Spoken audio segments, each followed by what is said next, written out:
जीवन उद्देश्य पूर्ण है तो छोटा जीवन भी श्रेष्ठ है। जीवन उद्देश्य पूर्ण नहीं है तो बहुत लंबे दिनों तक यदि शरीर को साथ लेकर चल भी रहे हैं तो उस शरीर के साथ लेकर चलने से कोई मंजिल तो मिलती नहीं है, कोई मुकाम तो मिलता नहीं है, क्योंकि उसमें उद्देश्य नहीं है। और इसी भावों को हम सद्गुरु के सानिध्य में बैठकर चिंतन करते हैं कि मेरा जीवन किस उद्देश्य से चल रहा है। क्योंकि ये कहा जाता है व्यवहार का कर्म हमें परिवार में, समाज में और इस संबंध में हमें व्यवहार का कर्म सहायता करता है। लेकिन एक समय ऐसा आता है जब व्यवहार के लोग धीरे धीरे हमसे दूरी बना लेते। बहुत बार मैंने ये अनुभव किया, देखा कि आदमी बहुत बीमार है, उसको देखने बहुत लोग नहीं जाते, उससे मिलने बहुत लोग नहीं जाते, लेकिन जिस दिन उसका जब शरीर पूरा हो जाएगा ना तो हजारों लोग चले जाते। आज जाना जरूरी है। अब आज किसको देखने जा रहा है मुझे पता नहीं चलता है। आज बस उसके परिवार को सांत्वना देने जा रहे हैं कि अब तक हम आपके साथ थे और आज भी आपके साथ हैं।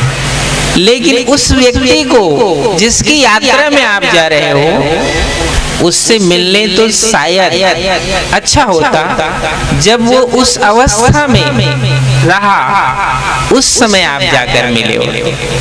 और इसी ज्ञान को सद्गुरु कबीर साहेब ने इस जगत को समझाया, इस जगत को समझाया। विदेशों से भी लोग जो है जब उनके माता पिता गुजर जाते हैं ना, जो यहाँ से लोग गए हैं, जब उनके माता पिता जब गुजर जाते हैं तो गुजरने के बाद वो आते हैं यहाँ। कहाँ आएंगे? हरिद्वार आएंगे, इलाहाबाद आएंगे, काशी आएंगे और गया जाएंगे। कब जाएंगे? जब वो गुजर जाता है माता पिता। उसके पहले वो खुद नहीं आया और माता पिता को भी नहीं लेकर आया।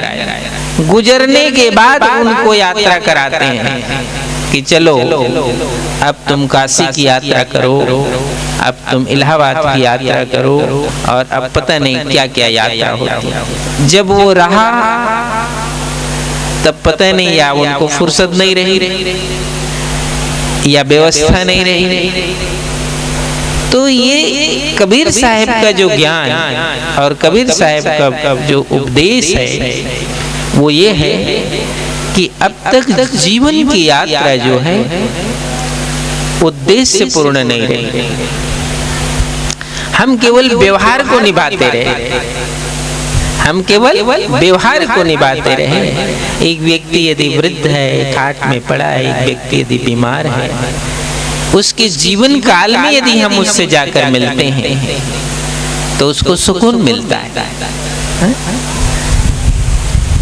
मैं ये नहीं कहता कि उसके मरने के बाद अब नहीं जाना, उसके मरने के बाद भी जाना, लेकिन ये ज्यादा जरूरी है वो जीवित रहे तो जाना। वो जब जीवित है तो उसके पास जाना ये ज्यादा जरूरी है। इसीलिए साहेब ने इस जीवन की यात्रा को रहस्य उद्देश्य में बनाने का उपदेश दिया। हम इस जीवन को रहस्य और उद्देश्य पूर्ण बनाएं तो व्यवहार में एक अवस्था आती है, जब मैंने कहा ना कि जब वृद्ध अवस्था आती है, हाथ पैर नहीं चलता तो सब किनारे हो जाते, कोई आता नहीं। कितने ही स्वप्न देखे रहे, कितने ही लोगों से नाते रिश्ते जोड़े रहे, लेकिन वो सब नदी जैसे मई जून में सूख जाती है ना, वैसे ही सारे नाते रिश्ते सूख जाते हैं। कोई नाते रिश्ते बहते हुए दिखाई पड़ते नहीं है, सारे नाते रिश्ते सूख जाते हैं। इसलिए साहिब कहते हैं उस मुकाम पर, उस अवस्था पर आया हुआ जिज्ञासु ये साहिब के वचनों को स्मरण रखे, सद्गुरु के उपदेश को स्मरण रखे, तो उसके जीवन में कभी भी ये दुख नहीं आएगा, ये कष्ट नहीं आएगा। क्योंकि सबसे ज्यादा कष्ट ये होता है कि जिसके लिए हमने पूरी जीवन लगा दिया वो ही अंतिम समय में हमारे पास बैठता नहीं, हमारे पास उठता नहीं। ये प्रश्न पैदा हो जाता है। ये प्रश्न स्वभावतः खड़ा होता है। लेकिन ये क्यों खड़ा होता है? ये इसलिए खड़ा होता है कि महापुरुषों ने कहा ये संसार का संबंध है और संसार का प्रेम है। संसार का प्रेम हमेशा अपने नीचे की ओर बढ़ता है, अपने ऊपर की ओर नहीं बढ़ता। तो जो माता पिता है उसका जो भी प्रेम है वो अपने बच्चे की ओर बहता है, अपने माता की पिता की ओर नहीं चढ़ता है। समझे? हमेशा आप देख लेना कि जो भी कहते ना बस नए नए बच्चे की शादी मैंने की और बहू आ गई, अब वो मेरे को छोड़कर चले गए। अब उसका सारा प्रेम जो है अब उसके होने वाले बच्चे की ओर बहेगा, वो कभी ऊपर नहीं बहेगा। और हम प्रतीक्षा करते रहते हैं कि उनका प्रेम मेरे ऊपर, मेरे तरफ बहे, तो उसका प्रेम तुम्हारे तरफ कभी नहीं बहेगा। वो इसीलिए कहते हैं वो व्यवहार और संसार का विधान है, वो हमेशा अपने नीचे की ओर ही बहता है। और उस अवस्था में बैठा हुआ व्यक्ति क्या सोचता है, क्या करता है? खिन्नता से भर जाता है। वो खिन्नता से भर जाता है। जो भी उसके पास आएगा मान लो मिलने, सबसे पहले वो वही कथा सुनाता है उसको कि क्या करूं, मकान बनाया, सब कुछ किया, पढ़ाया लिखाया, सब कुछ कर दिया और आज मैं अकेला बैठा हूं। ये तो साहब कब से बताया तुमको अकेला ही बैठना है। यदि ये वचन सुन लिए होते, ये वचन स्मरण रहता कि तुम्हें अकेला ही बैठना है, तो ये कथा सबके पास नहीं होती। हम अकेले ही बैठते हैं और अकेले बैठने का ही अभ्यास जीवन में करना, अकेले ही बैठने का अभ्यास करना। क्योंकि अकेले ही बैठने के अभ्यास में जो प्रवीण है उसको जब ये रिक्तता आती है, ये शून्यता आती है, तो कभी उसे पीड़ा नहीं होती, कभी पीड़ा नहीं होती।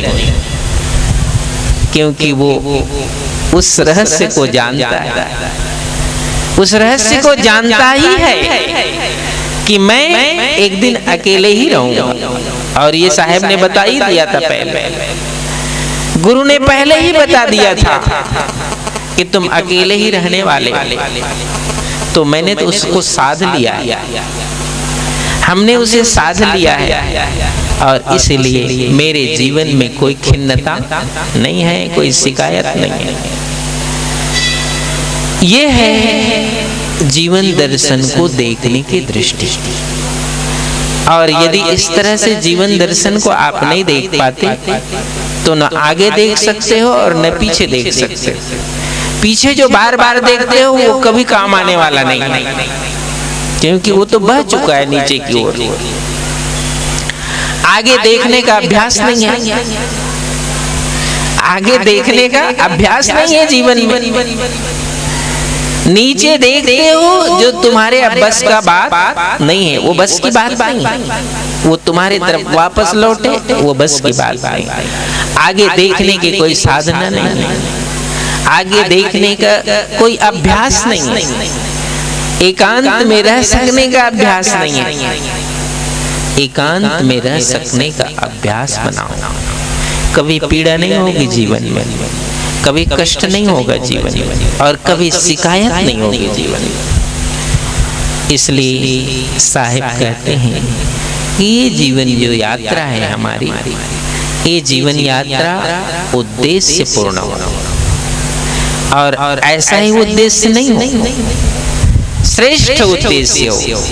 क्योंकि मानव जीवन की जो ऊंचाई है वो श्रेष्ठ ऊंचाई है, इससे और श्रेष्ठ कोई ऊंचाई नहीं है।